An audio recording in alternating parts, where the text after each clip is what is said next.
siamo a Radio X. Gli ergastolani dell'etere, siamo partiti l'8 dicembre, ogni fine settimana siamo stati qui per raccontarvi Cagliari, lo shopping, il Natale che si avvicina. Abbiamo le nostre nazioni K, capito così? Esatto. E da qui cerchiamo di volare così come dei cormorani tristi su questa città che invece festeggia e folleggia. Caro Vito Biolchini. Un programma radio che non è soltanto il solito programma radio da ascoltare magari in macchina girando per la città o cucinando per preparare il cenone di Natale, ma un programma al quale partecipano i cittadini, perché abbiamo provato a fare la radio con la collaborazione dei nostri cittadini, coinvolgendoli, mandando per la strada 10 radiociclisti armati di biciclette come gli alpini della prima guerra mondiale. Sì, con le eroi, proprio eroi. Mancavano i muli, diciamo. Esatto, e quelli siamo noi, diciamoci la verità, adesso lo possiamo svelare. Esatto. E poi ci sono le nostre postazioni in Piazza Ienne, in via Manno, in via Garibaldi. Ci sono le incursioni dei nostri inviati nei negozi, nei caffè, nelle librerie per parlare con la gente. Ci stanno gli ospiti. E ci stanno gli ospiti, anche stasera molti ospiti. Oggi riascoltiamo tra l'altro tutti i live bellissimi che abbiamo registrato in queste 9 puntate di Regalati la città qua in studio a Radio X. Sono venuti a trovarci tanti amici musicisti che hanno suonato per noi dal vivo e oggi vi facciamo come una specie di compilation natalizia live a Radio X. The best of, diciamoci le chiare le cose, non nascondiamoci dietro un dito. Stiamo dimenticando due cose, il 339-2509-910 per chi fosse in astinenza da SMS a Buongiorno Cagliari, Facebook. C'è Facebook e poi non dimentichiamoci che ci sono i tantissimi flyer ancora in giro per la città distribuiti dalle nostre postazioni dove si può regalare un'idea alla città. Ne abbiamo già diverse centinaia e ci divertiremo oggi anche a leggerne qualcuno. Ecco, tra l'altro... Sì, nella nostra macchina privata. Perché nostra, sì, mia e di mia moglie.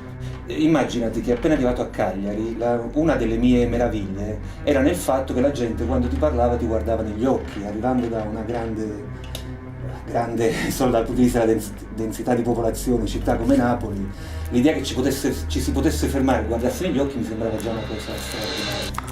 Sì, appena arrivato ho avuto anche una sbronza d'aria, d'ossigeno, sono stato un paio di giorni impossibilitato ad avere un rapporto socialmente normale perché mi sentivo sbronzo, perché provenendo dal centro storico di Napoli ero abituato a respirare quotidianamente il 52% di benzene, quindi era un organismo che reagiva. Io volevo chiederti quanto ha influito sulla tua decisione di venire a Cagliari il fatto che a Cagliari c'è il giovedì napoletano e come tutti sanno a Radio X spesso e volentieri mandiamo musica napoletana. Cioè, mi spiego, Cagliari sotterranea è completamente bucata e si potrebbe portare la gente a vedere Cagliari sottoterra, si fa in altre città tipo Napoli. È importante per noi.